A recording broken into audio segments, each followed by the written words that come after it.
In any authoritarian society, the possessor of power dictates it, and if you try to step outside, they'll come after you. This is equally true of the Soviets, China, and Iran. It's a quote by the infamous poet Salman Rushdie, and he should know. This video is somewhat controversial because I'm going to be talking about the three biggest dangers or enemies, you could say, of creativity and free thought in the 21st century, and especially regarding the West. Because these are things that we see all around the world, but increasingly more so in the West as well. And they are changing how people communicate and even how people express themselves. So I thought we should talk about it now until things kind of get even more out of control. But we did start talking about it a few years ago with the rise of COVID and how the reactions to that were fully over the top and authoritarian. Maybe only now, in retrospect, after all these years, people can realize how that fear was able to kind of manipulate people into submitting to authoritarian control. Maybe. But here we go. Number one, I'd say, is algorocracy.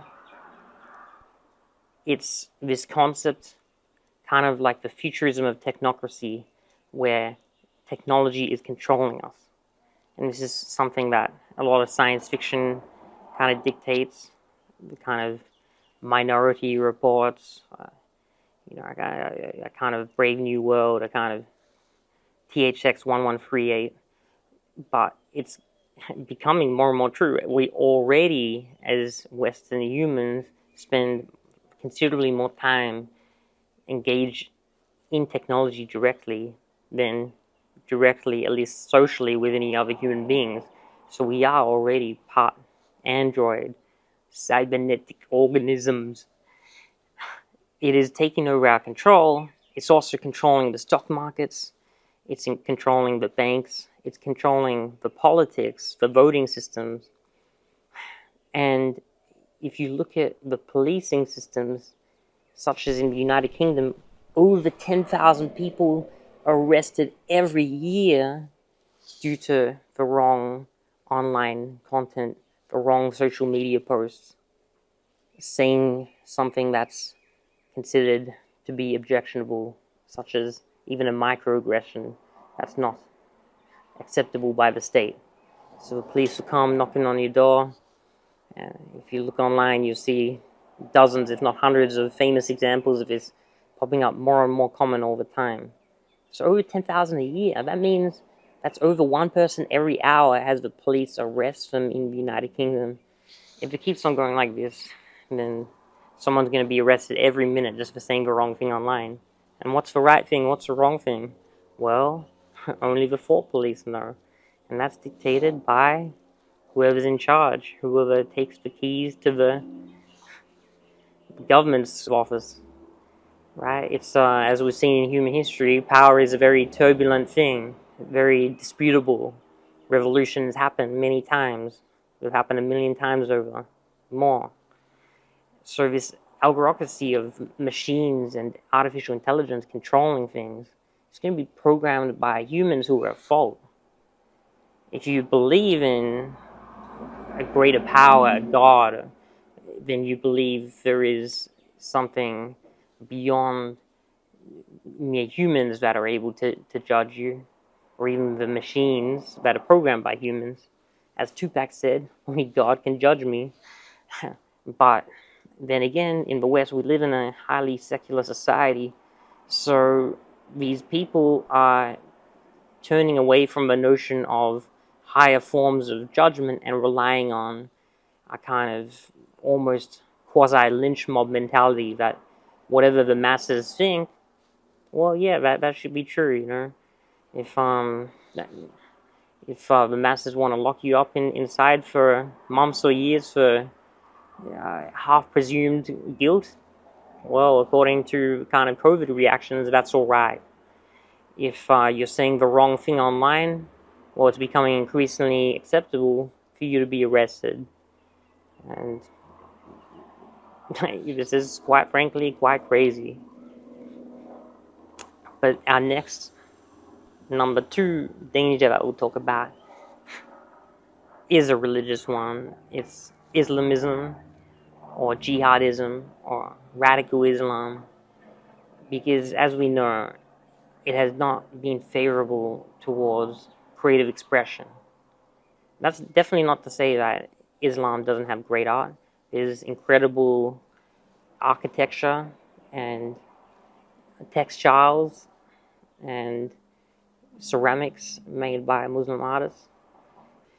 A great example is in India with the Taj Mahal. It's one of the greatest buildings in the world. It was Muslim architecture, but it's overwhelmingly state-sanctioned when it's an acceptable Islamic art. And there's not a great deal of music artists or filmmakers or writers who are really pushing the envelope or doing anything great with Islam within the bounds of Islamism at all, because they know that it's not acceptable. In the most Islamic countries in the world, the ones that have the highest amount of orthodoxy to their religion, even music and dance is not allowed. Definitely that's the case in Iran, in Afghanistan, even in Saudi Arabia and Aceh. Music and dance by way of celebration or even expression is condemned. That's kind of crazy when you think about it. Is that not crazy? Well, to them it's normal. Who's to say what they should do in their countries? I didn't support the Iraq or Afghanistan war. Let's not have an interventionist approach. But then again, you see a lot of this culture is trickling into the West, and so people need to be able to say something, because things are becoming ever more politically correct. Even more so now than in the 60s and 70s and 80s, when in the 90s even. For those several decades, people were making very edgy, provocative, controversial content that has largely gone through the grasp of the culture.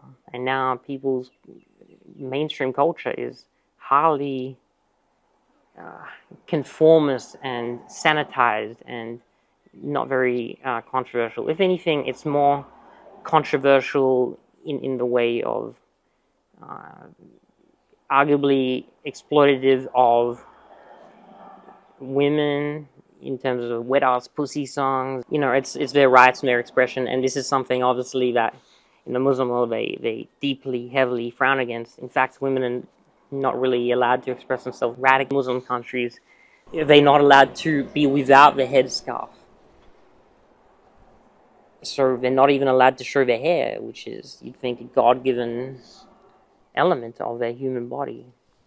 They're not allowed to dance or sing or all of this. But then again, just to tell another side of the story, there are Muslim countries such as Turkey that have a ban on the headscarf, or did have a ban on the headscarf. Several Muslim countries, in fact, because they realize the threats of Islamism. And from my looking into radical Islam, it seems as though that a lot of the Muslim world seems even more aware of it than a lot of the Western world, because some of their countries have actually been fighting between a sense of secularism and the sense of radical Islam. And it's only that the radical Muslim political parties and movements are willing to do whatever it takes, such as Hezbollah and Hamas and the Taliban, Al-Qaeda, Muslim Brotherhood, such as the Muslim activist Malcolm X said, by any means necessary.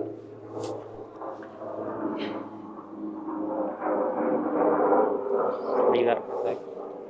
And as we know, freedom of expression, even in terms of sexuality, if you have some kind of different sexuality, whatever it is, you're queer or you're very expressive. Even if you're a woman, you love to be like sexual, whatever.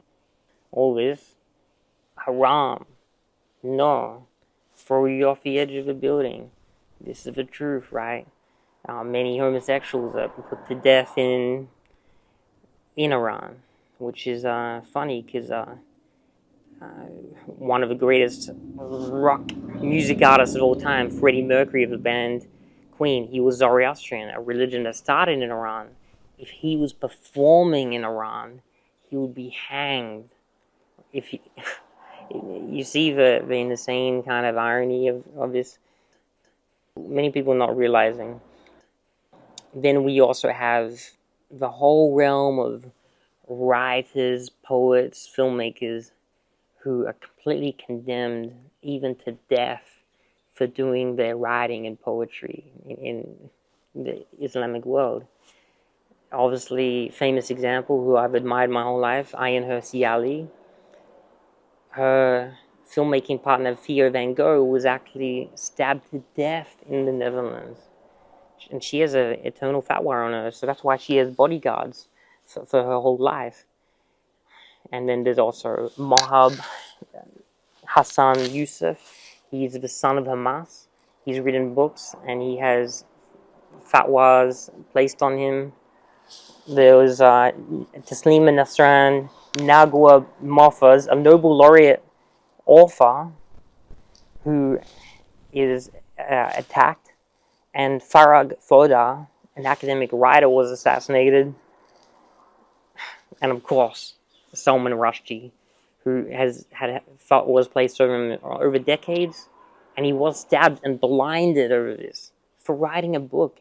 It wasn't even highly provocative. It was just that his free fall went against the mainstream belief of this oppressive system.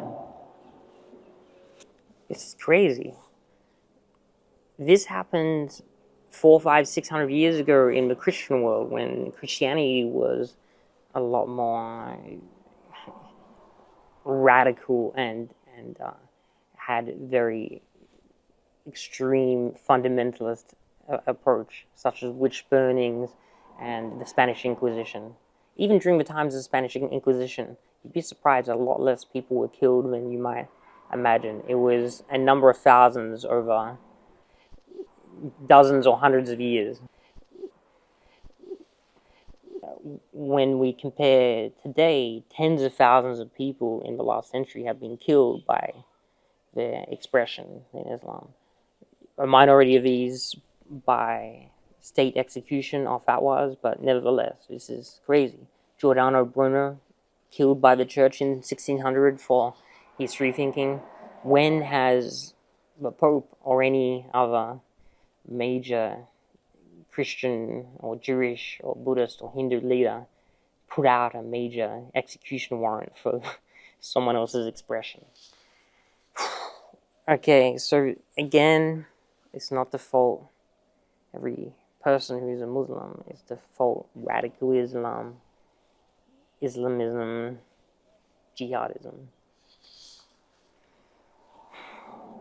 Number 3 biggest danger, threat to expression in the 21st century, I'd say, is communism, because this is a kind of devil that rears its head again and again in ugly ways.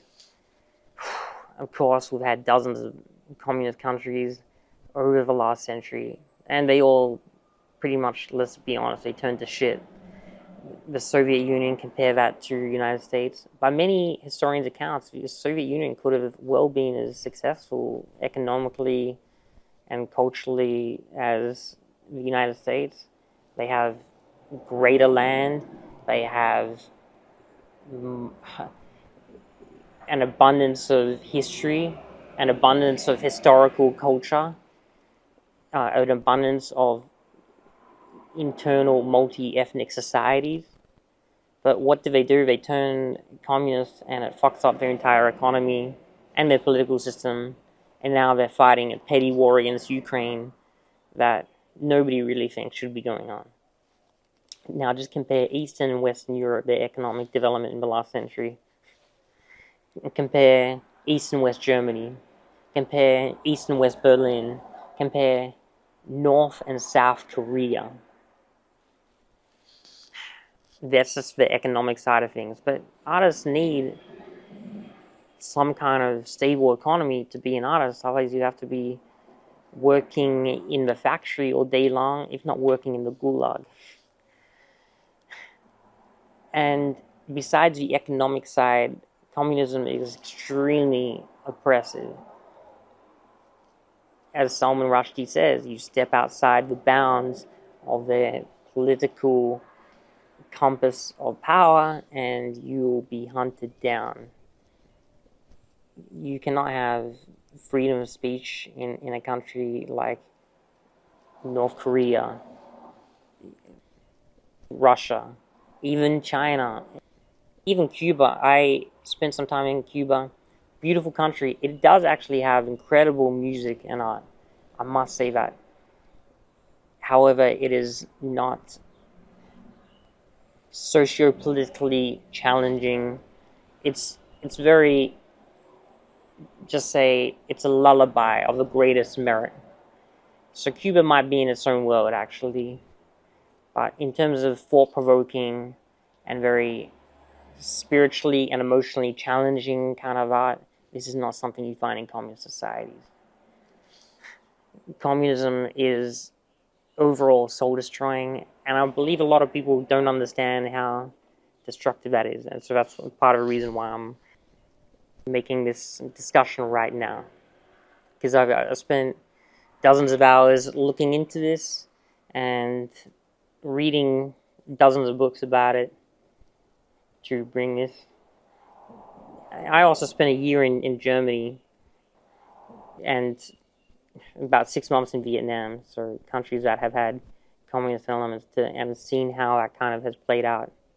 Granted, Vietnam is doing all right now, but still, people, if you talk to many people, people are very resentful that they can't express themselves how they want, because I did spend time in artist pockets here and there across Vietnam.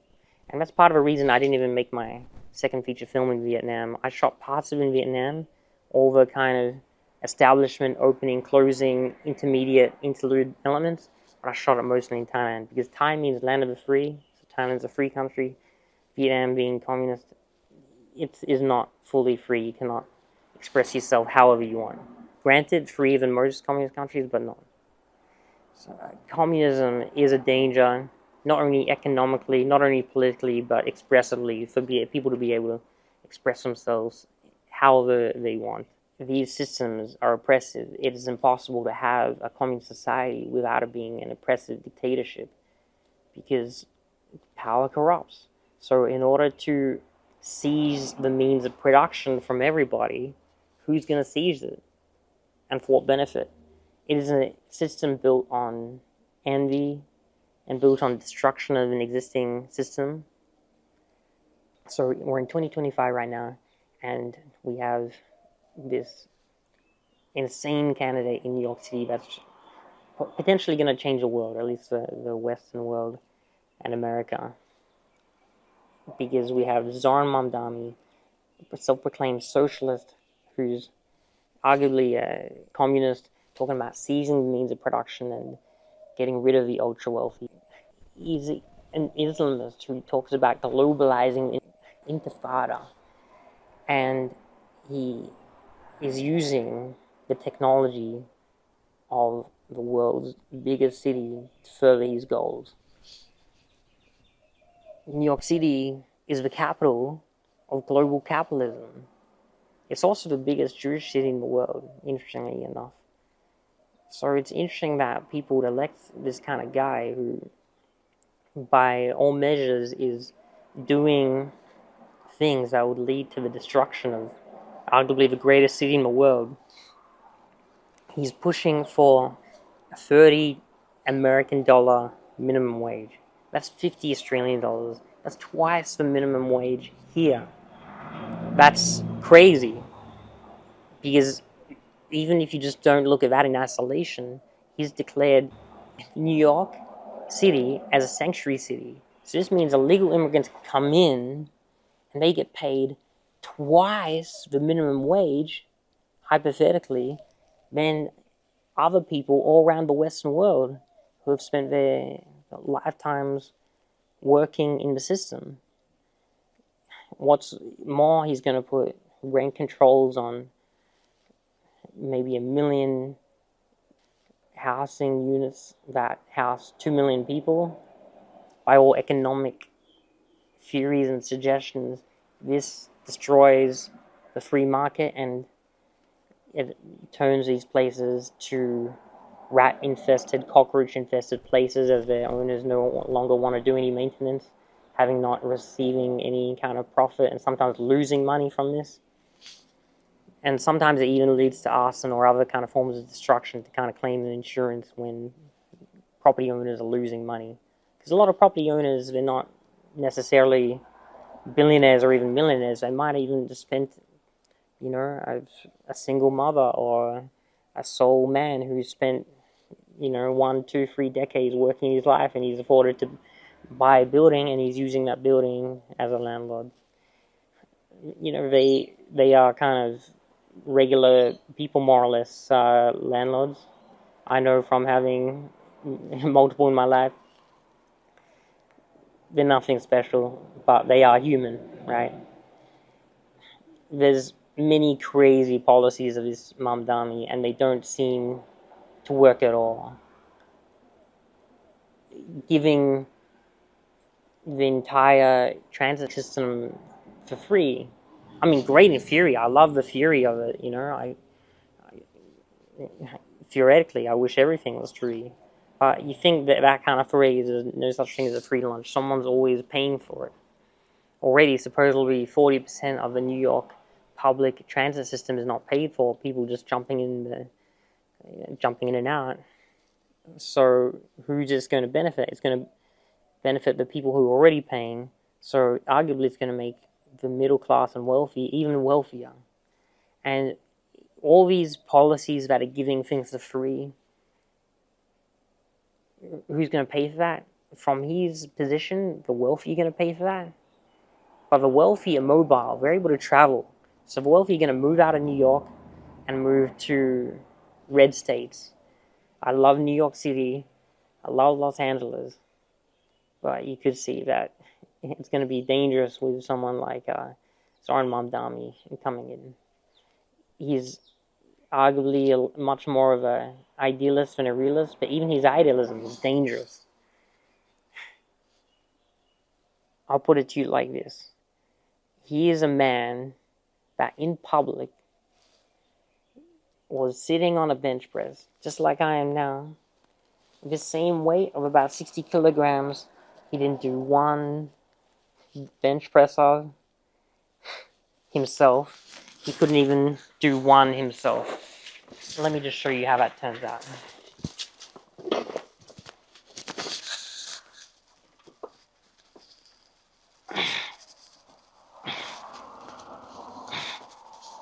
Four, 5, 6, 7, 8, 9, 10, 11, 12, 13, 14, 15, 16, 17, 18, 19, 20, 21, 22, 23, 24.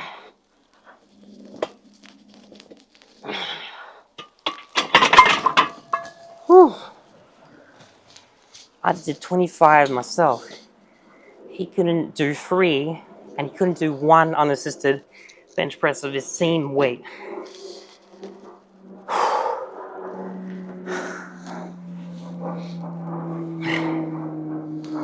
Let's wait for this.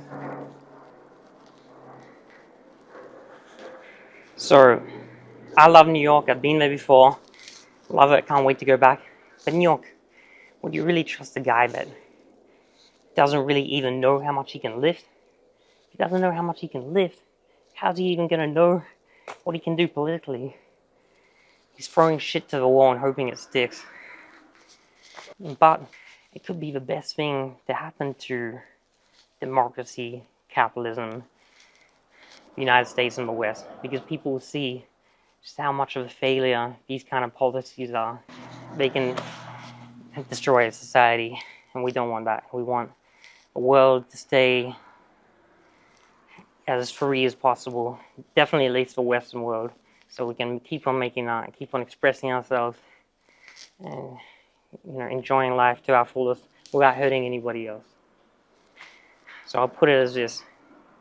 It's a red, green, blue alliance of destruction, kind of three horses of the apocalypse that we want to be aware of. So we can keep on living our best lives. No hate towards everybody. Salam, shalom. God bless.